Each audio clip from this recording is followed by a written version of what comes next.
Hey guys, if you're like me and you've got too much stuff, not enough neat storage solutions for it, I mean, too much stuff, right? Today we're going to be tackling garden equipment. I'm going to be putting it up on this wall up here. Stick around for it.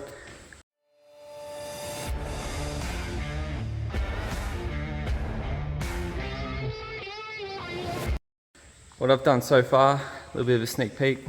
Got plenty of this mesh, galvanized mesh left over from an old fencing project that we had. Let's see it all down in this dark corner down there. Got heaps of it there.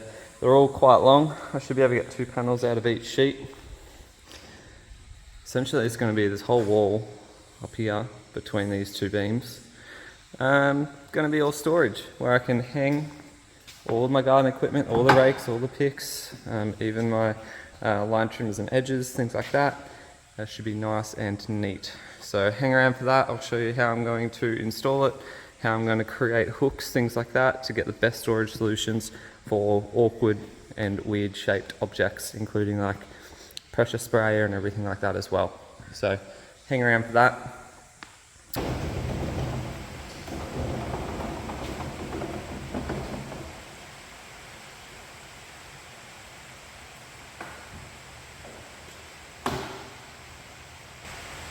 Alright, first step, we need to clear our workbench. Now, just a little bit of a side plug. If you're liking this workbench here and you want to build your own, subscribe to the channel, have a look back at my old videos. I've had a whole video series on how to build this workbench just here. So, second thing I want to say is I apologise for the really yellow light. At this stage, they're these old halogen style high base ceiling lights. I've got these all to go in a future episode.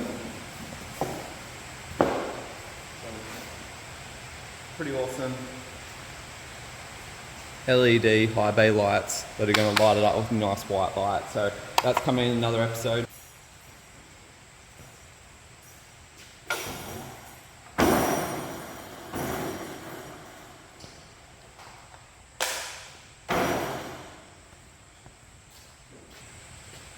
In order to get this cut, grinder, okay, I'm going to take off all these little edges here, nibs, measure down how far I need to go, cut it on the inside of that, right, and then it's as simple as trying to then hold it up to the wall, which is actually the trickiest part, and screw it into the wall.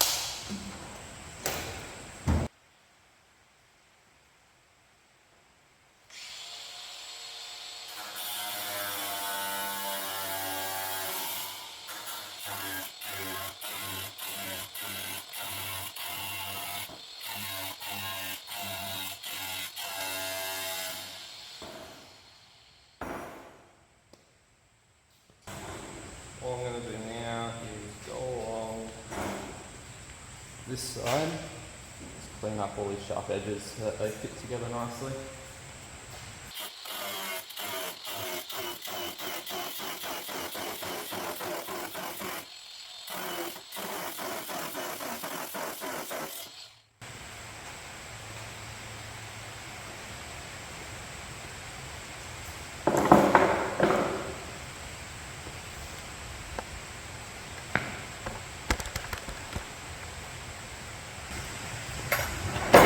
I've got to remove these clips before we can put it up on the wall. Easiest way I found is get a flathead screwdriver, hold it off the edge of the table, push down, okay, that just spreads it open, tap and she's off. Yeah. We're going to keep them because we're going to use those same clips to then install up to the wall. We just need them in different positions.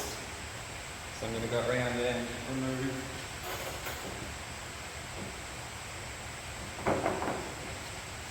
so.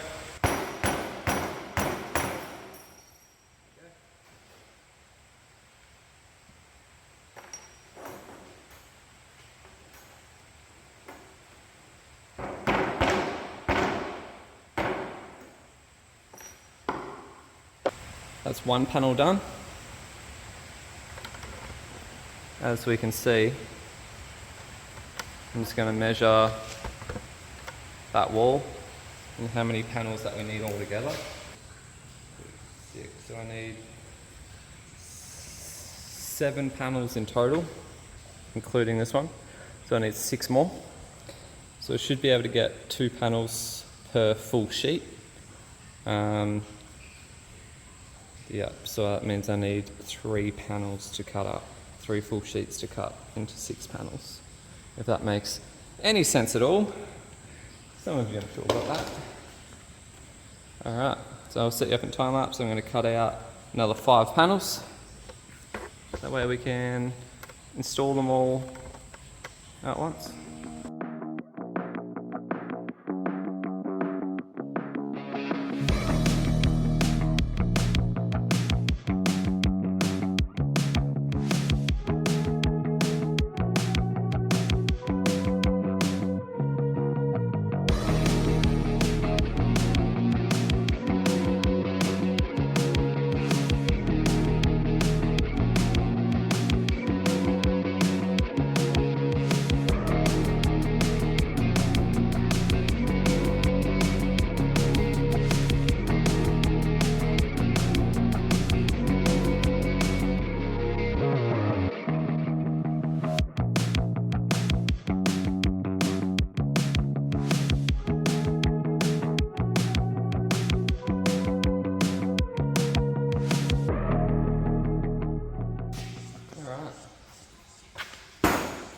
Got my 6 panels cut, all to size.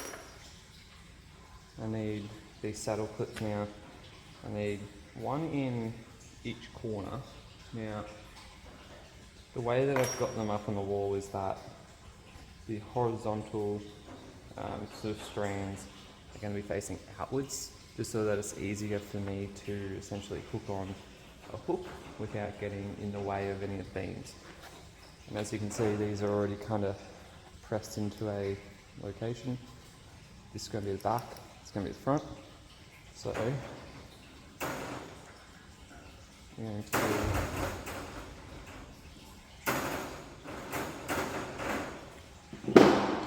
sometimes I need a bit of a tap, not like so, on each corner.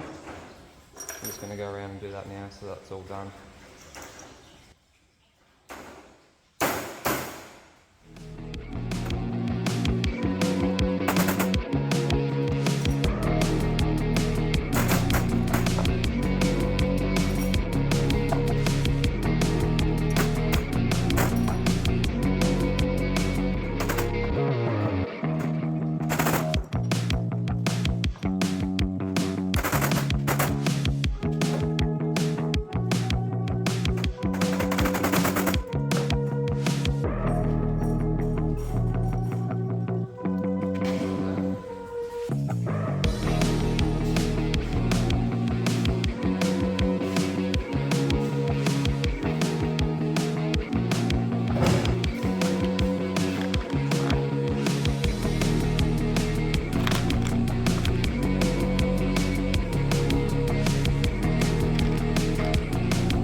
Alright, so what you just saw me do, attach these two bottom ones first because I can do that on the ground.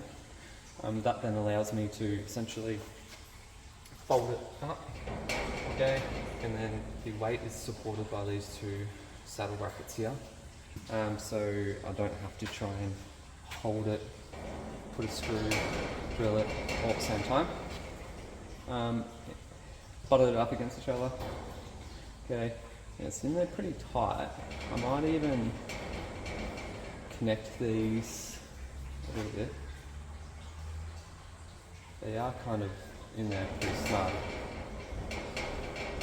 but I might even put a little zip tie or something like that, or a bit of wire around the middle to hold them together, but it looks pretty good at the moment. So I'm just going to do the same thing across all of them along the bottom, and then up the top's the same.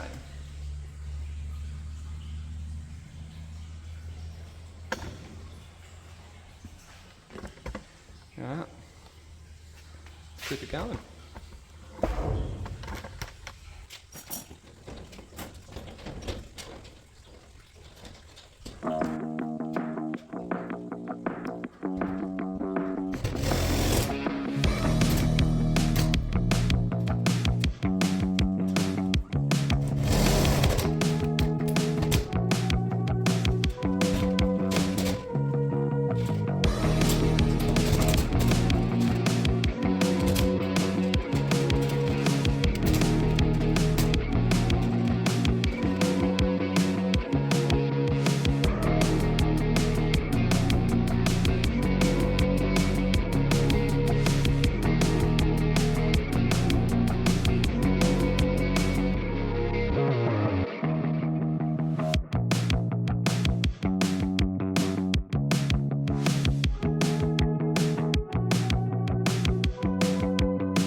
$8 for a whole strand of wire, and I'm going to make my own hooks and I'll show you how I do them. Starting off with the shovel, it's quite easy.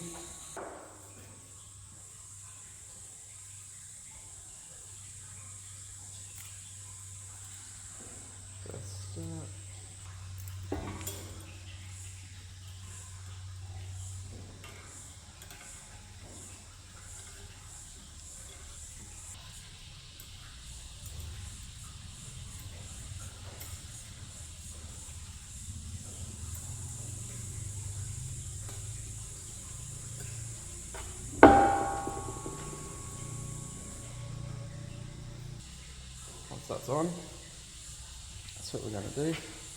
Okay. Firstly, before we put it up, the part that goes over the wire up there, I want as tight of a bend as possible so it sits really flush. So I'm just going to hammer that in nice and tight. There we have it. See how it's much tighter? Put that up.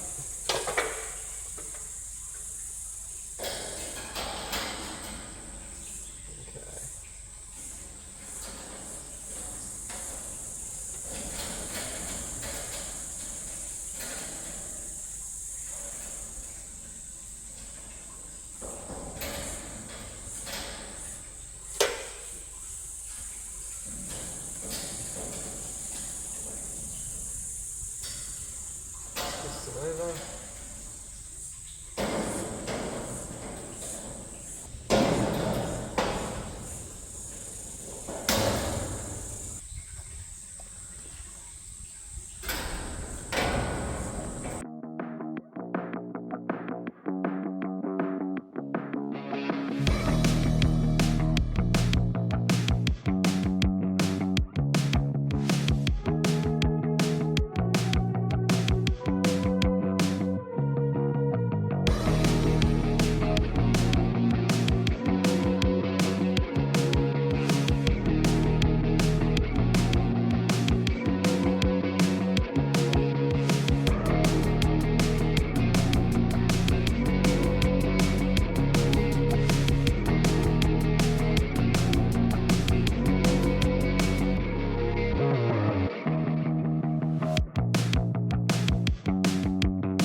Okay.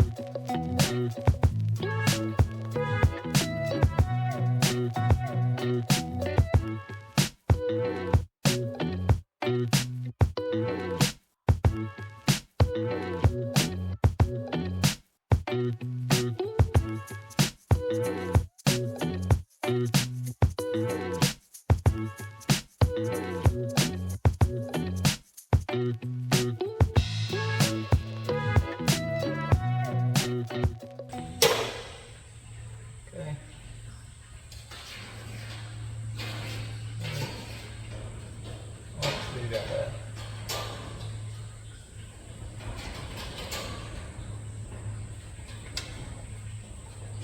Peel these over.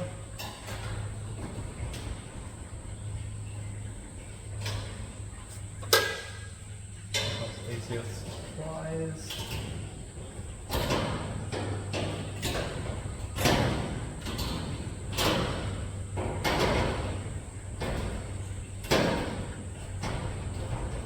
To tighten it, see if I pull and twist.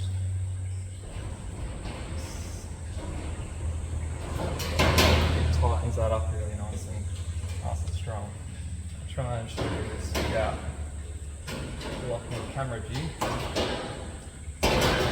Again. Yeah. Tighten it, make it, twist. There we go.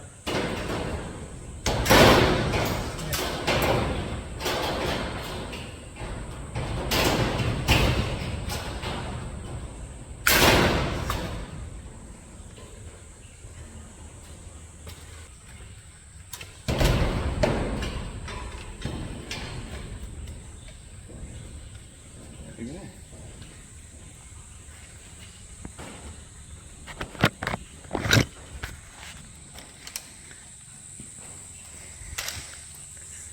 There we have it. Let's take a step back, have a look.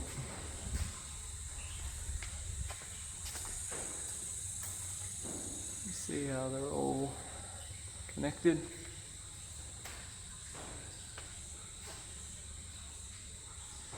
And it's strong enough to actually hold the power tools as well, which is awesome. And the reason I tied them on like that, put it on, take it off, without it actually falling off. Because as an example, typical like S-hook sort of thing, that was hanging on there, alright. Let me get the shovel actually. Alright, so if that's hanging there like that, put this guy on there, okay. When I go to take it off, alright, it lifts the whole thing, gets caught, and then you gotta fiddle with it to put it back down. And then it twists and it hangs all funny, like that. Whereas, oh jeez, so you just did the exact same thing then, wasn't even trying. Up here, straight on, straight off. No issues. And it hangs nice and straight.